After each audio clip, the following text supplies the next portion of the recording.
are gonna slay the spire, everybody. Many of you already did. Hi, everybody. Thank you so much for the Prime sub, Aria. It is great to see you. Hearts, hearts, hearts. Hope you are doing well. Appreciate the support, as always. And great to see everyone else in chat. Penguin, Jam Jam, E-Man, anyone else who may or may not be lurking. Good to see you all. If you pulled out a win on this Seed of the Week seed, congratulations again. Here to increase the viewer count. I appreciate it, friend. But yeah, this one, I don't know if we exactly get to call this seed swapaganda, because the swap is one of the worst swaps that I think you can get on Silent, is Hovering Kite. It does not do anything for you at the beginning of the game. The only thing that can proc it is Survivor, and if you're playing Survivor, you're discarding a card, and then you probably don't have cards left in hand to actually make use of the extra energy. There are some things that in early game can help it out a bit and make it do something. For example, if you find something like a skewer to upgrade early that like sinks for that extra energy, if you find an acrobatics to pick up so you have extra cards in hand and triggering the discard, there are ways to get it to do work, but we didn't actually see many of those in this seed from what I recall. So you're pretty much giving up your boss relic for a big fat nada in the early game. It can do more late game, but late game Silent doesn't tend to have quite as many struggles, I feel. And as we can see from this chart, it is impossible for the Silent to die in Act 4 specifically, of course, naturally. Silent has never died to the heart in her entire life.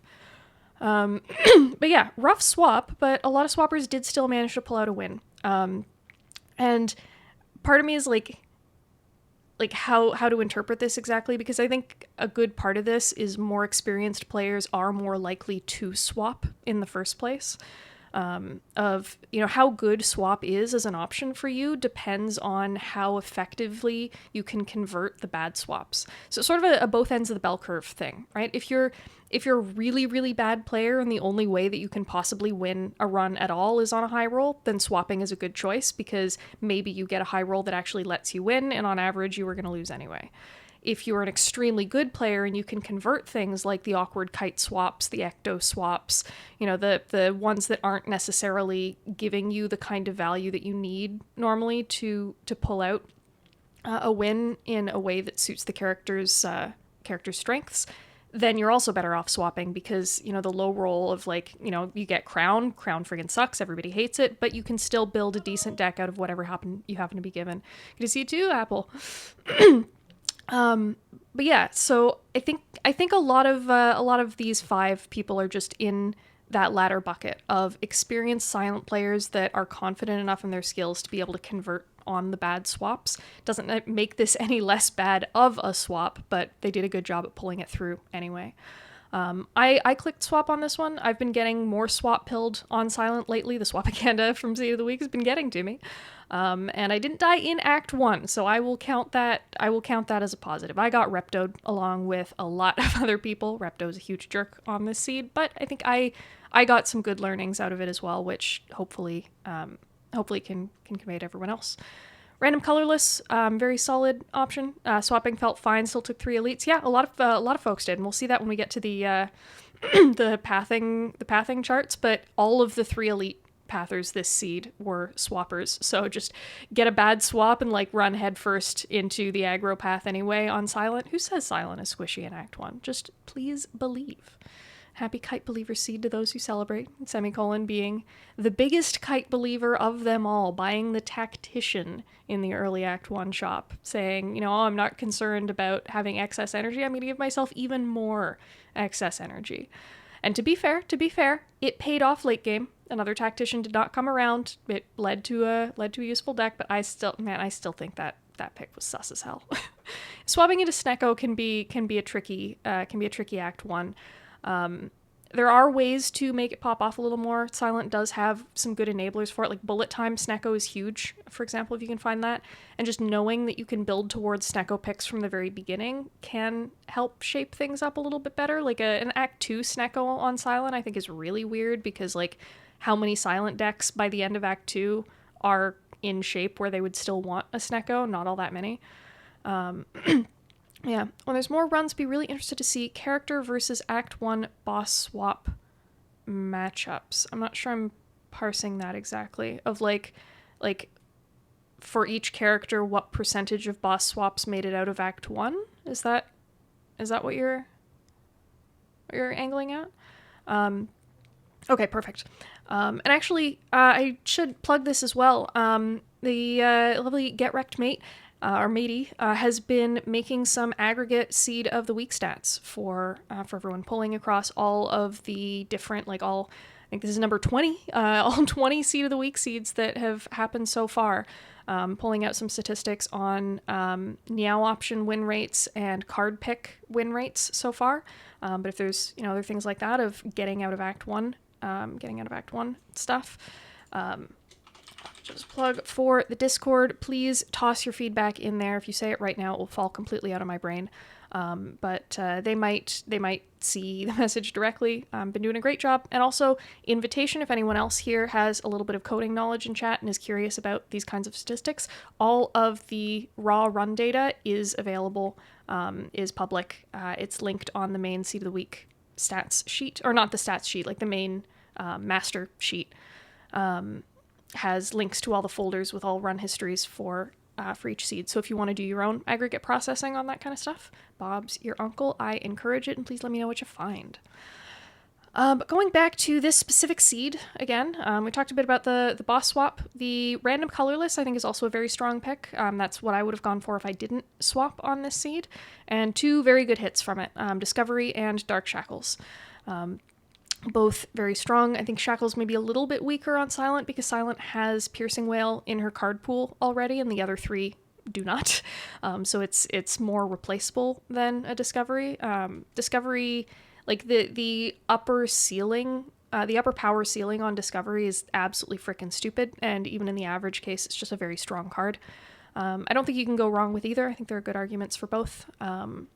Personally, I would have been on the Discovery train, but it also can lead to some sort of stally gameplay at times that I can understand not wanting to do. So there's consideration there as well. The Transform 2 on this one was into Distraction and Reflex. Not exactly the biggest hits in the entire world, especially for the early game. Reflex originally only comboing with Survivor, and Distraction is Distraction. When it's unupgraded, Distraction I find is a really, really awkward card. You have to decide in advance that it's worth spending an energy to play, not knowing what you're going to get out of it. And so if you really need block, if you really need damage, if you really need whatever, you just cannot, you can't know what you're going to get. It could be pretty much anything, because Silent's skill pool is so varied. So when it's 0 cost, I actually do quite like it a lot of the time, especially once in the later game, once you have more of a reliable draw engine in place. It's just sort of like extra free value. It's 0 cost. It gives you a something. You don't need to plan around it because it's free outside of, maybe like Time Eater, kind of ticking the clock types of things. But in general, you don't have to plan around it. It's just a bonus, and sometimes that bonus can punch above its weight scale. But all that said, on floor 0, neither of these are exactly what you want to be seeing, and not the most fun thing in the entire world. Nobody took the 6 max HP, which, good, congratulations on not doing that. I think very, very, very clearly the worst out of the 4 options on offer. So normally we get a pretty good diversity of decks in the winning decks column, but I had to kind of hunt for the diversity this time because feet fumes. Baylor didn't have fumes, but he had a flask, which kind of counts.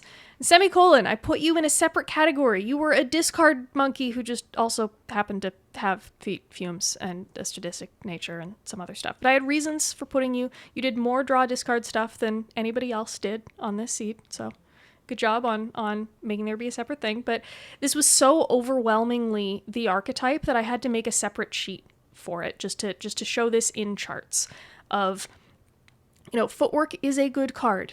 Fumes is a good card. They work together quite well because Fumes is slow scaling damage and Footwork makes it easy to sit around and wait for that slow scaling damage to work out. So just let's take a look at how many copies of Footwork losing versus winning decks had in their deck, and how many copies of Noxious Fumes losing versus winning decks had in their decks. Is anybody noticing a pattern here? Because I think I'm noticing a little bit of a pattern here, just a little bit. And this is like I'm being silly with it, but like this is actually genuinely a big learning for me on this seed, because I feel like a lot of the time I'm hesitant to double down on things a little bit too much. Like if I have 1 or 2 copies of footwork already, I'm like, do I really need the third one? Is that just going to get in the way of what I'm already trying to do? You know, I have 1 noxious fumes. Is 2 like that much considerably better? Is 3 that much considerably better? I don't know. Like it's tough to justify. I feel like I want my deck to be more well-rounded, but that's not necessarily always the case. If we look at the losing decks, you know, the comments on this one are actually easier to just look at the deaths tab here. Deck never found damage. How do I do damage? Right? How does this character win without blah blah blah? It's just like it's a slow kind of seed, right? It's hard to do fast damage on silent sometimes when the card rewards are just not cooperating with it. And so leaning into this archetype is a good way to get around that. If we look at the stall tab as well, wherever that one is, look at this heart fight stats. 13 turn, 11 turn, 12 turn, 11 turn, 10 turn, 10 turn, 12 turn, 11. These are long heart fights. These are fucking long heart fights. Nobody got through this one quickly. Everybody's deck, like all the winners' decks, were damn slow on this one. But if you have freaking 4 footworks in your deck, who cares, right? You can afford to wait around for 13 turns against the heart and still pull out a win anyway. So I guess that's probably my biggest TLDR learning of this seed is don't try to force the how did I do damage. Yeah, and Plans Whale, also an excellent combo. Congratulations again on being one of the only 2 people who found plans on this entire seed, by the way, semicolon. But yeah, when the question is how do I do damage, the answer doesn't necessarily need to look like it usually does, right? You need to do damage in a way that lets you survive the fight at the end of it, of course. But if that's slow damage, it's slow damage. And just recognizing that earlier on and saying like, okay, you know what? This deck is slow as hell. How do I still win given that my deck is slow as hell, right? I'm in Act 3, 1 frickin' Blade Dance without synergies is not going to make a difference here. I don't need a small amount of front load now. What I need is an engine to support what I'm already doing, because there isn't enough support to do a complete pivot necessarily. And so doubling down on the feat, you know, having, again, with like 3 or 4 footworks in play, a defend blocks Time Eater, right? It just gets a little wild with that kind of scaling. So sometimes I think it's fair of like doubling down on a problem that's already solved is not always as valuable as, you know, broadening things out so that you don't have, you know, to tackle the other Achilles heels that you have. But sometimes, you know, it's the one big thing is the one big Achilles heel anyway, and it's all already in a neat little package, and don't try to get overly fancy and overcomplicate things for yourself. So my takeaway, looking just quickly at the other deaths, a couple people getting knobbed, both boss swappers on this one. Again, Kite kind of sucks. Transform to sad. Anchor instead of Souvenir, I think is a reasonable buy. Anchor very strong. Souvenir is, you know, nice and a chosen. I like it a lot. We went over this last week. Swapping to Kite, basically no discards the entire time. Awkward Augmenter transforms, awkward draw order. But yeah, the consistency aspect, again, of like, you know, if you can afford to wait around longer, you can wait for the right cards to come together. Built a deck that can't do shit. Dead to Repta, never find damage. How did I do damage? Died to Repta. Like there is a pattern here. There is a bit of a pattern here. He watches trying something a little different. Acro and prepared over Terror Malaise. Never found plans. Died to the Slug, but memed into a grand finale deck. Could have been a really cool way to wrap this one up if it had come together, but alas, it does not always do that. Taking a quick peek at the boss relics, similar-ish on Ring of the Snake versus Kite here. Not like an insane difference. I think the Cursed Key, most people did click it end of Act 1, and Coffee Dripper had a much higher win rate, obviously, but I think the key had a lot speaking for it here. By then, there was already There was already Blue Candle and Centennial Puzzle in most people's relics bars by the end of Act 1, which makes this key arguably a net positive in some ways even, where Semicolon did this to very good effect, and, I pulled it off a bunch of times as well. But the wombo combo of using Blue Candle to exhaust a curse, dealing 1 damage to yourself, and having that 1 damage trigger Centennial Puzzle. So if you have, draw a curse turn 1, that curse is actually a Master of Strategy that just costs 1 HP. And it's that can be pretty darn strong. There are arguments against it as well, of course, of it's a one-time, you get 1 puzzle proc, and, the curses, like if you have multiple curses in your deck, they do clutter up your later draws as well. You're drawing into curses instead of other stuff. Even if you do, candle them away, that is still HP chip that you didn't necessarily otherwise need to take. And Dripper, I think, actually, like, Semicolon, you took Dripper, I believe, on this one. I'm not sure who else did offhand, but if there are Dripper takers in chat, I would be curious to hear your logic for going for the Dripper here. If it was just a general, like, I'm feeling in, like, the run is in good enough shape. I'm feeling strong. I have a lot of, priority upgrades. Doing the thing a lot when taking Dripper. I mean, it's true. You took Dripper and you did the thing a lot. What do you want me to do? What do you want me to say? Kite, awkward. It's the discard synergies were not really there on this one. Hexadropped Fairy, totally free. Understandable. Yeah. Makes it a lot safer if you have a fairy at the belt already. Simply believe in the kite. Simply believe. Any believers in chat. Pretty much everyone taking Philo, end of Act 2, I think very reasonable. Sneko, like I was just saying before, is not a ton of silent decks by end of Act 2 are still in the kind of shape that Sneko is a net positive. Maybe for other characters, but silent, it's a little more awkward. Tiny House versus Philo, I guess this is mostly just if you're scared of the Philo downside, but, again, as we looked at the winning decks, most of them had decks out the ass and then some. So, the little extra 1 strength from Philo Stone is not that meaningful of a downside as it would be for decks with weaker block solutions. Looking at cards. Footwork at the top of the list. Is anybody surprised? No? Only plus 4% average win rate, but that's because almost everybody had a copy of Footwork. As we saw from these guys, the winners had a lot more copies of Footwork on average, so there it is. Whale, another card, just... Why is this card a common? It's so fucking stupid. Like, this card is ridiculous. Bane, obviously, defend, neutralize. Wow, really fantastic takes up here. My data is flawed. Please explain. Can't win a silent run. Damn, people must have cheated when they were submitting their stats. Guys, like, be honest next time, please. It's okay to lose. Like, I'm not gonna judge you. God, good to see Apnea. But yeah, Adrenaline and Flask both punching above their weight on this one. Semicolon saying, had good upgrades, think Silent plays much better in the second half of Act 2 than the first half, so took Dripper and Resolve to dodge. Map was conducive to that too, honestly. Fair enough. Yeah. What was I going to say? Flask as acceleration again, given that everyone is kind of doing Feet Fume stuff, like literally every winner was doing Feet Fume stuff. Adrenaline is the Adrenaline card, need I say more? Fumes, we have been over this. Afterimage is the Afterimage card, need I say more? Me thinking I'm going to dodge in Act 2. Take 40 in the first 2 fights. Fucking... I can type. Yep. That. Yep. Probably answer in 1 to 2 business days. Understandable. Phone typing is hard. Yeah. Injury. Take the injury card and you will win 44% more often. It has been proven with statistics.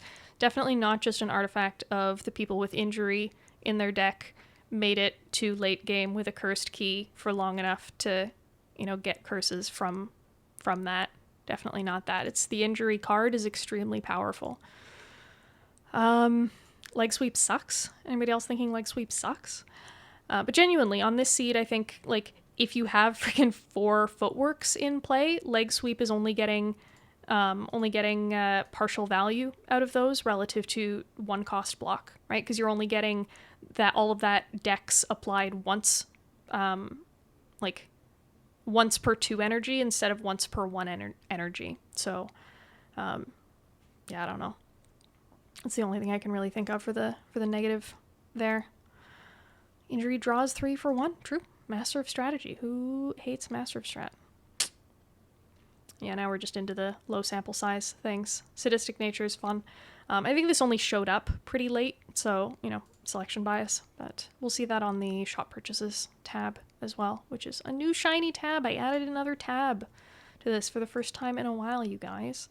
It's just, what did everybody buy everywhere? So footwork as by far the most common purchase. I do also want to just shout out real quick, in terms of interpreting these stats, the win rate, again, will be lower if people bought it on lower floors and will be higher if people bought it on higher floors, right? Is, like, if, where's some of this? Like, Swiftpot only shows up on floor 46 plus. If you've made it to floor 46 plus, you are probably already winning. It's not just the Swiftpot that is making you win. So take the win rate numbers here with that grain of salt. Yeah, how's what? Reflex injuries, a split card, reflex, master of strat. Oh, yeah, semicolon, just, yeah, we've been, I'm not going to harp on that one again. But yeah, footwork, I think, just like, this is close to just the win rate for the seed because most people bought a footwork at least once in the run. Similarly for Blade Dance, especially given that this wasn't early, everyone buying somewhere between floors 3 and 14, where the front load is especially helpful. Anchor being a notably strong pick, showing up in the kind of mid-game 14 to 36 floor range, most people getting it on floor 19. So this being just, yeah, it's a very comfy purchase in general. It helps with setup, especially when you're looking at decks like this one. All the seeds are released at noon EST every Monday. So the current seed was about 4.5 hours ago that it went live. What was I saying? Oh, right. So one of the nice things about Anchor is that it gives you free early block while you're still setting up. So for decks like this that have a lot of setup to do, right? Lots of footworks, after image, fumes, just like a million a million powers to get in play. Anchor makes that a lot comfier to do. Howdy Avery, couldn't make time for the seed this week, but popping in to listen to Silent Chat. Souvenir freakingly sucks. Why would you buy this? Why would anybody in their right mind buy this relic? It's absurd. But no, it's again another one of the kind of middle purchases of. I do think Souvenir plays decently well a lot of the time into Act 2. You've got things like Chosen, you've got Snecko, you've got Avocado Rat blocking the Vuln. There's some notably helpful things that Souvenir does get in the way of. I think this may just in large part be an artifact of, if you're buying Souvenir, there's something else in that shop that you weren't buying because of it. And there were a lot of strong purchases. Like if you're buying Souvenir over Anchor, for example, if you can't afford the Anchor because you're taking this, that is a meaningful hit. I don't know if anybody did that. I'm too lazy to look at the thing. Souvenir killed you last week, didn't take it this week and won. Coincidence? Definitely not. If you buy Souvenir, you will lose. The only 2 people who didn't lose cheated. Souvenir bottom 1 relic. Terrible, terrible, terrible. Membership card. If you did not hit up the early shop, membership card burner in late Act 1 is one hell of a wombo combo. A lot of people able to exploit that one to its fullest. Not surprised to see the very high win rates on that. Swiftpot, again, just inflated because late game, Acro, Semicolon, and Zek seeing it early on. Congratulations on finding the card we were all looking for after the frickin' swap. I would have liked one of those, but that's okay. It's okay. It's okay. I see how it is. Late fumes picks, early after image picks. These are just low sample size things. I'm not going to go over all of them, but it's here if you guys want to squint at it in any more detail. ! Stats as usual. Only Acro on Kite Swap on floor 46. Yeah, Semicolon are hoarding all the freaking Acros from everybody else. Look at this 4 Acros well-laid plans, motherfucker. Just rude, honestly. Like, come on, man. Come on. Save some for the rest of us. God. Events. Looking at events, Living Wall, Grow versus Change. I think this one was relatively early in Act 1, or maybe mid Act 1, so not a ton of crazy things to upgrade yet. See the people who are clicking upgrade, a lot of them, like one person even did neutralize. Transforming, I think, is reasonable.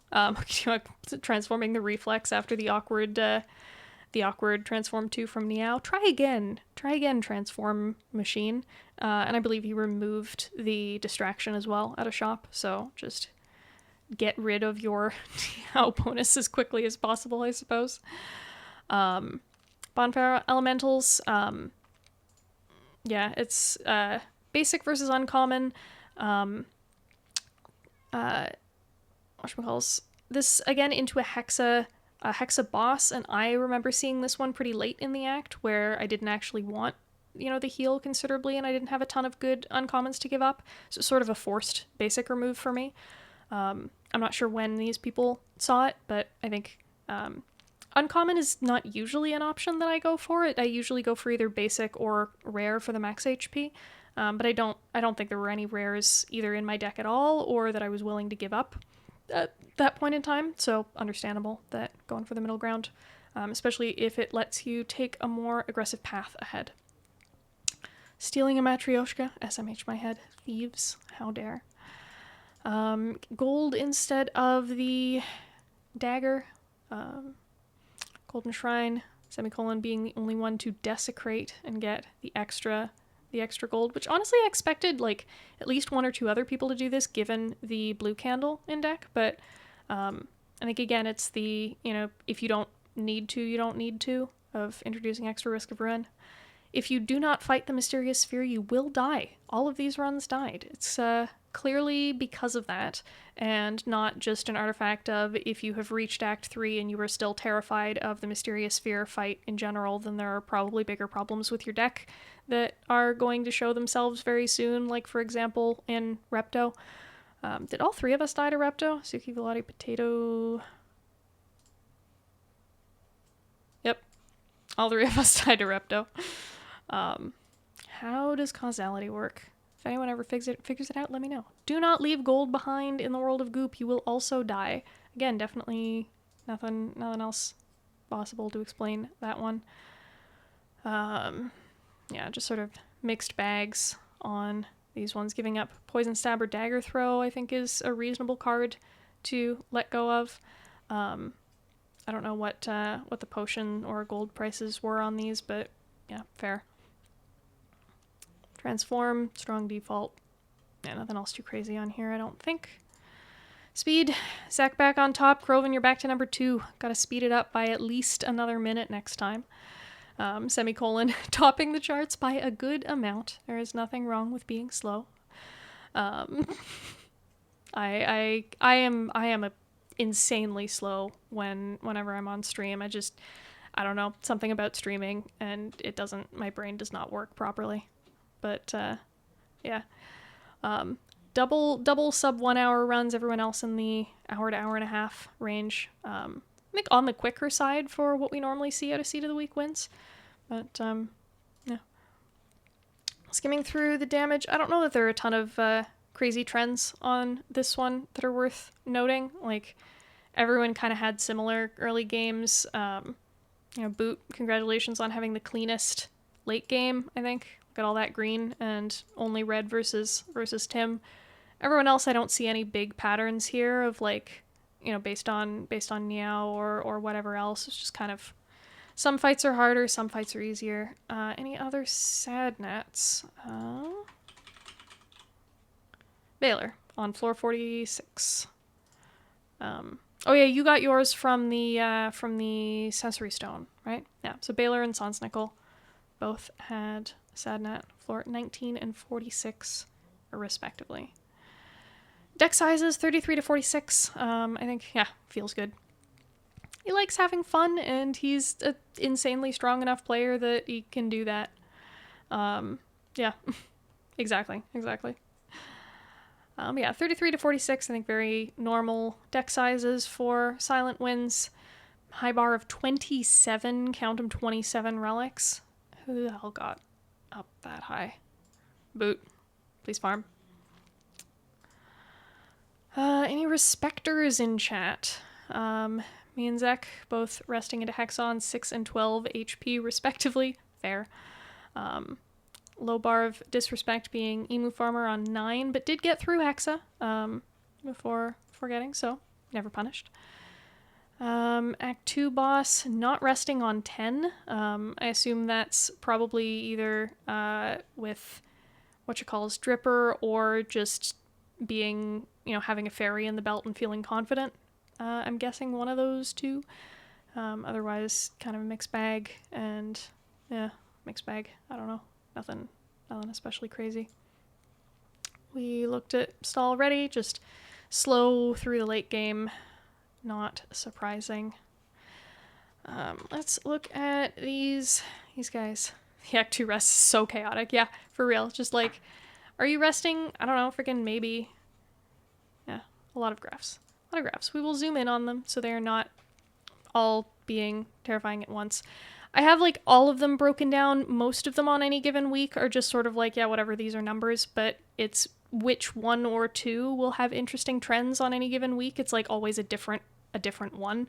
So I just have them all in by default. This one is interesting. Please farm. Please farm. Please farm. If you take 3 elites, you will win. If you take less than 3, if you take 3 elites and you win, 1 elite and you almost certainly lose. 2 elites maybe could go either way. Please believe in the silent. And like, I'm memeing, but I'm also not, right? Like, genuinely, is you took 3 and lost? Okay, well, 3 will probably win. Please submit your run data next time. Hint, hint. But yeah, it's like, it was very easy for me on my first Ascension climb to think of Silent Act 1 as like, she is so fragile. She has no damage in her deck. Anything can kill you at any given time. I need to like dodge things and just stay alive. And if I can stay alive long enough, then I'll be okay. And it's just whew, like, ignore everything, right? But no, actually, please believe, is like, it's trickier early game. You need to be careful about what you're doing. Be careful with potion management, with taking like at least a couple key cards that help give you output. But honestly, Penguin, you're putting the kappa, but like, it's not a kappa, right? It's, if you're so scared of dying right now, then you probably will die later because you're not getting the value that you need to get out of Act 1. And so going for that value when you can get it instead of just chicken scaredy catting out is very reasonable. It has to die in 1 of 3 acts if you don't farm. That's true of everybody. Why doesn't everybody have a die card? But corollary to this, interestingly, is, see the 3 elites, is high win rate? Look at the 3 hallways is also high win rate. Like, very few hallways and a good number of events is the pattern from a bunch of people who boss swapped. And we can see that down here, of the only people who took 3 hallways in Act 1 were the swappers. The only 3 elites were swappers. Maxing events, swappers. And this is sort of the corollary of the, silent is squishy in Act 1. That doesn't necessarily mean don't farm elites, but yeah, semicolon, hit nail on the head. Act 1 hard pools freaking suck. They just eat your health and they don't give you that much in return. And so like, keeping that balance and that trade-off in mind of like, is the HP that you're going to pay on this on this hard pool hallway, is it really worth it? Like, yeah, Act 1 events aren't very good a lot of the time. A bunch of them are just straight up dead nodes. But is a dead node actually that much worse than a node that costs you like 15, 20 HP and gives you either nothing or a very mediocre card reward and like a little bit of gold? Maybe not, right? Like that HP might mean that you can't afford to take on the extra elite that you really want to take on and snowball that way. And so, the please farm attitude doesn't mean please farm literally everything. It means be selective about what is worth farming, what is worth spending your HP on. Yeah, 3 hallways, the entire act. And we can see that from this guy of 1, 2, 3. Nothing more. You're in that group. You're in that group. You are in the friggin' 3 always group. You're going, wait, that's crazy. Oh my god. Yeah, no. Please dodge of Who needs hallway fights? Yeah. Even something like World of Goop might be the same amount of HP as a hard pull with a better reward. Who would do that? Who? Could be anyone. Probably kind of a crazy person. But yeah, World of Goop is basically just an elite, except instead of the elite testing your dex strength, you're just testing RNG, right? Either way, it's you are trading a certain amount of HP for a relic. Granted, elites can be more reliable, you know what you're getting up against. They do have other bonuses beyond just the relic. You know, you get a bit more gold, you get higher chance of a rare card reward, there's the potion chance. So it's not exactly the same, but it's close enough to think about it. And Penguin saying, been so bent on avoiding question marks in Act 1 because of how much we've been bashing them with auto-picked fights instead. And I definitely did the same thing for a long time. It's like, question marks suck. I don't want them. You know, I want cards. My deck sucks. Give me card rewards. But yeah, like, I don't know.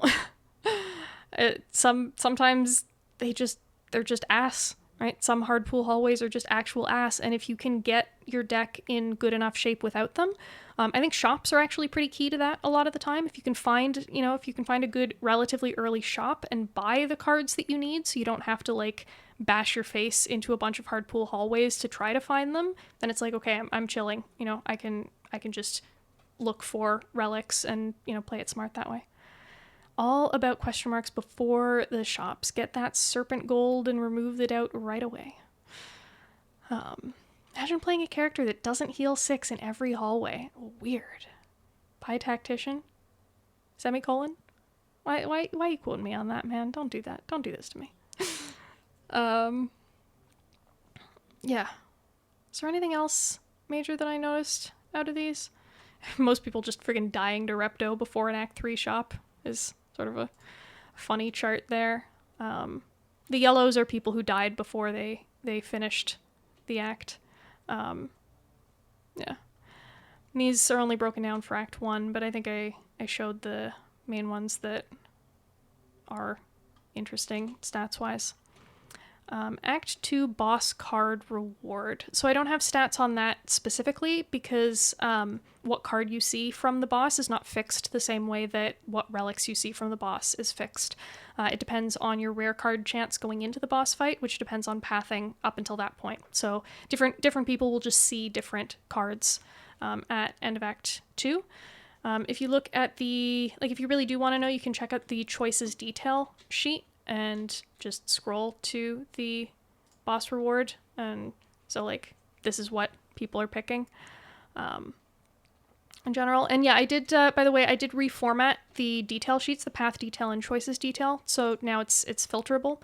So if you want to say like, you know, I want to see how my choices were, you know, similar or different from Baylor's choices, you know, what did we agree on? What did we not?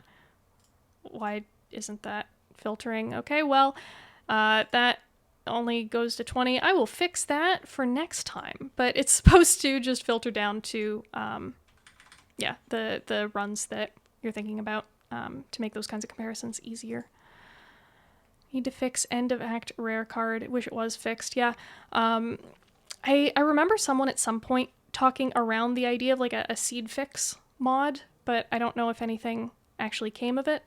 If anybody does want to try putting one together, I would be super down. I think it could be a cool add-on to Seed of the Week to make some of these comparisons a little bit easier.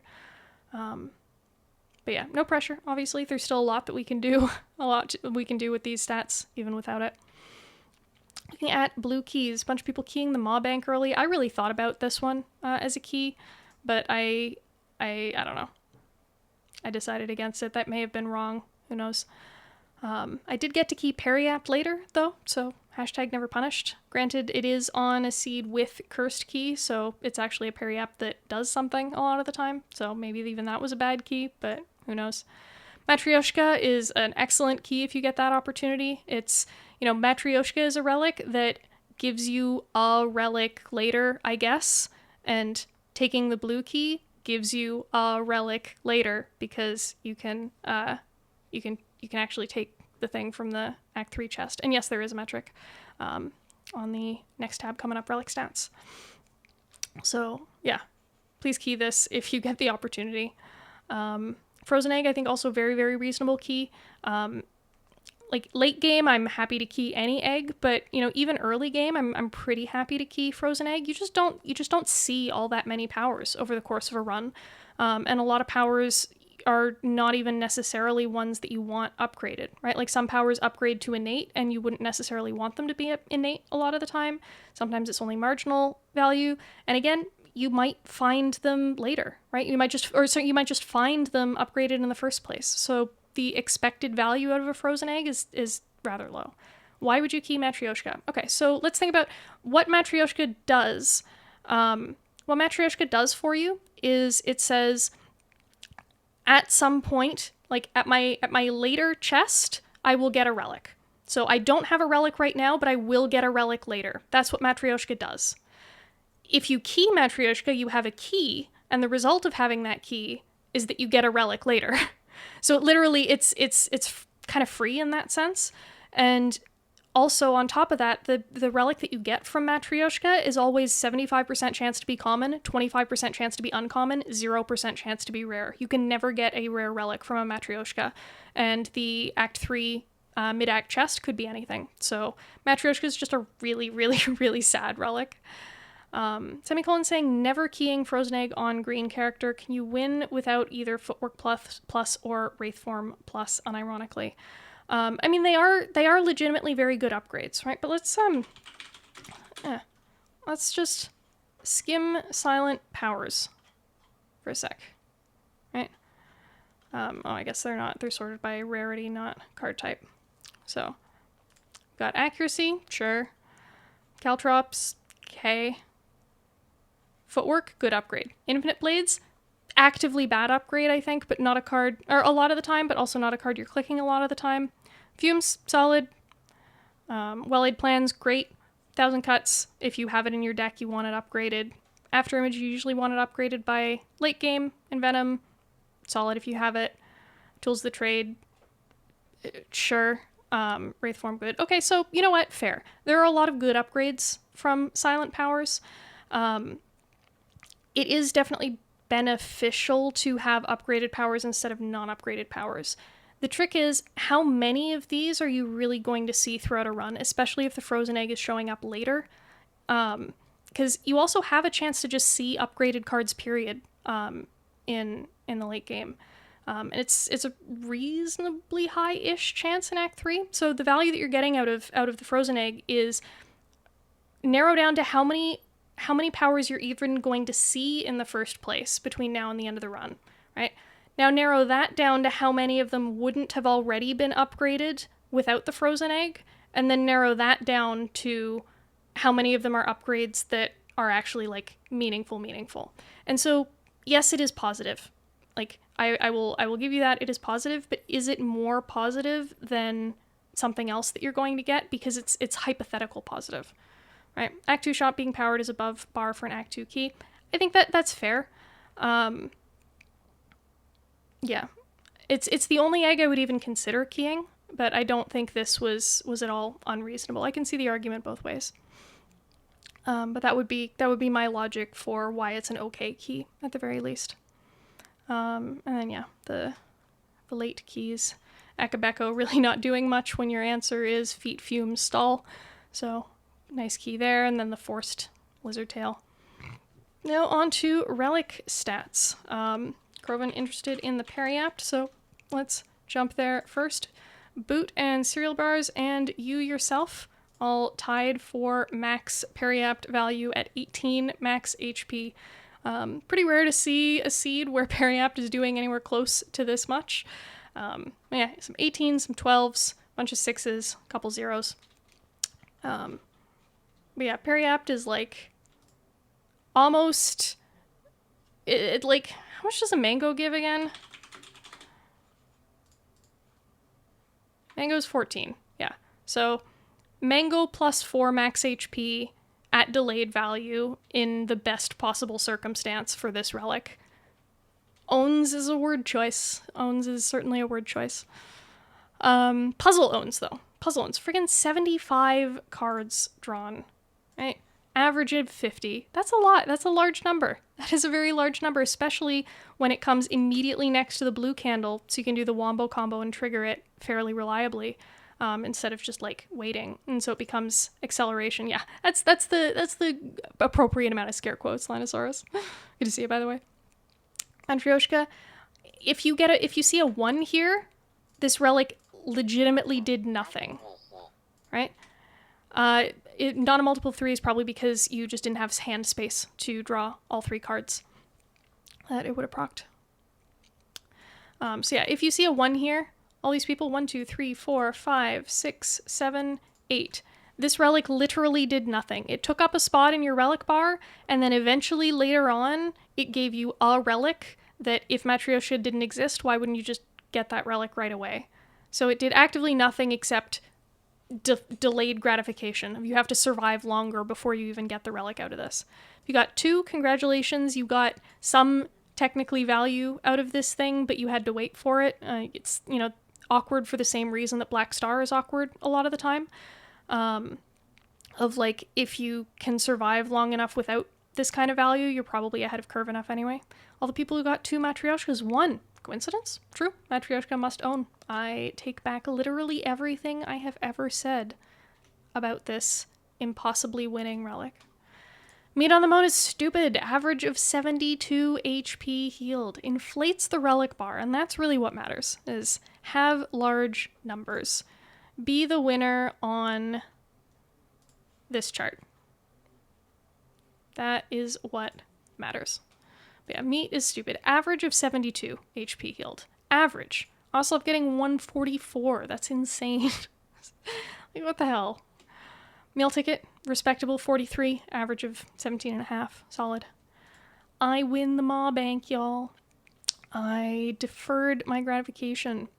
Semicolon, a little tilted that you dodged elites and then the first one dropped meat. Yeah, fair. I mean, like, I think it was reasonable. You did have the dripper at that point. But yeah, just another brick in the draw. Nice. Good shit.